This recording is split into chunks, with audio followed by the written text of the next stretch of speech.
Okay, cutting gauge or marking gauge? Which one should you use? Well, first of all, a marking gauge typically is a pin type gauge and has a point. It drags along, makes a line.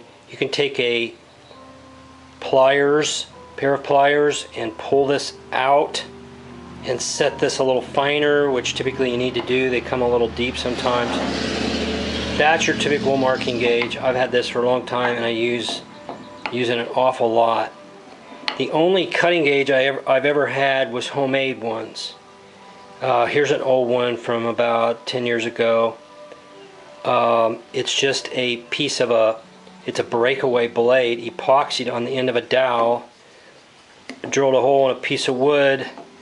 I put a screw insert with a 1/4 thumb screw in it. You can set it.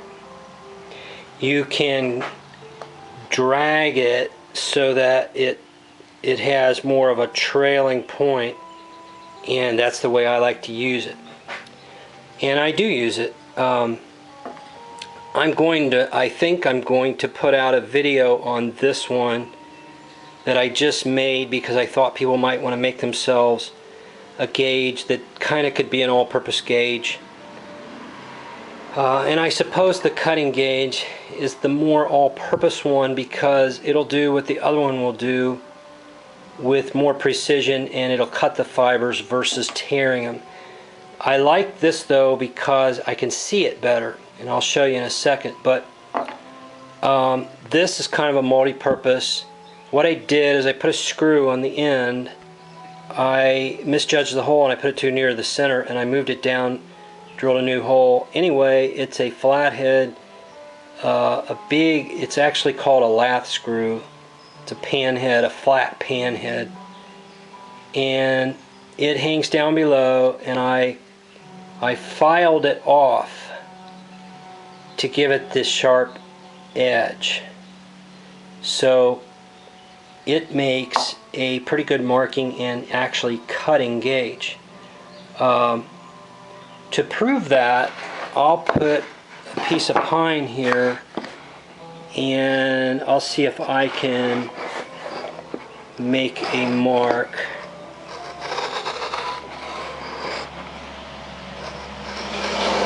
One-handed is hard for me to do, but if you could see that mark, it's a very clean cut line, very precise. So in soft woods, I would tell you that I use the cutting gauge more for, let's say you're laying out a joint or dovetails even, or something like that. Now the marking gauge, I'll show you how rough it can be. And that's a very light pass. It's just too rough in soft wood, and that's not good usually. So now when you get into harder woods, the marking gauge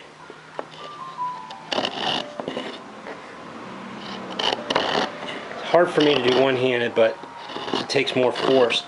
The marking gauge isn't quite as rugged, and it shows up good. So sometimes with the grain in a hard wood, I would drag it like that and it shows good. The only thing there is if the grain is running off the edge of the wood, sometimes it'll pull you away. So you have to concentrate on what you're trying to do and use a light touch. It just takes practice. You just have to practice. The cutting gauge is not as visible when you're going with the grain. So there might be disadvantages in hardwood or soft going with the grain. If we put it in the pine and use the cutting gauge, it shows up better. In a smooth grained wood, cherry, Some of the hardwoods it would do fine. In a grainy hardwood like oak, you can barely see that line there, and that can be a struggle for you. So I can't tell you which one. I think you need both. If you could only buy one, it's a toss-up, because you know, I've had this for so long and use it so much, and I can usually get by with it, but I don't know that you can get by with one. If you're going to use the tool and really rely on it, you need both advantages that either one offers. So that's why buy one and make one, or make both of them and don't buy any. So in my other video I show a mortise and marking gauge. If you're going to buy a store-bought one, maybe order one of those from Amazon. But anyhow, I'll show the video, if I can put it together. I'll show a video on making this. It's a solid piece of oak for the stock. And I chop a square hole, make a beam to fit it. You have to fit it a little bit with planing, and then screw some type of screw in the end. Makes a good cutter, and you can forget about bothering with this method of epoxying a blade on there. Although this works fantastic. I could show you here. Trailing edge. I mean, it makes a fantastic line. So you know, as simple and silly as that homemade one is, it sure does work good. And the same thing for a little more refined one. They both work good. And you know, I'll probably take this and put some linseed oil on it. I show chiseling this kind of rough to round, and I like that rough texture. It's smooth from the chisel. In fact, it shines off of the chisel, but it's rough, and I like that texture. I like that feel to grip it. And I knock the edges off here. I'll probably knock these edges off and then give it a light coat of linseed oil or tung oil or something, and throw this in the box. It's just another homemade marking, cutting gauge, more of a cutting gauge.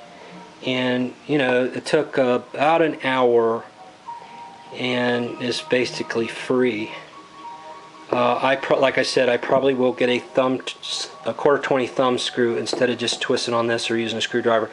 You can hand twist this and that baby will not move. In fact, it almost takes a screwdriver to undo it. So that's with just tapping it into the oak with a 1/4 tap. So it's a good way to make one, and you should make yourself some, and you'll be surprised how much you use it if you don't have one now. Thanks for watching.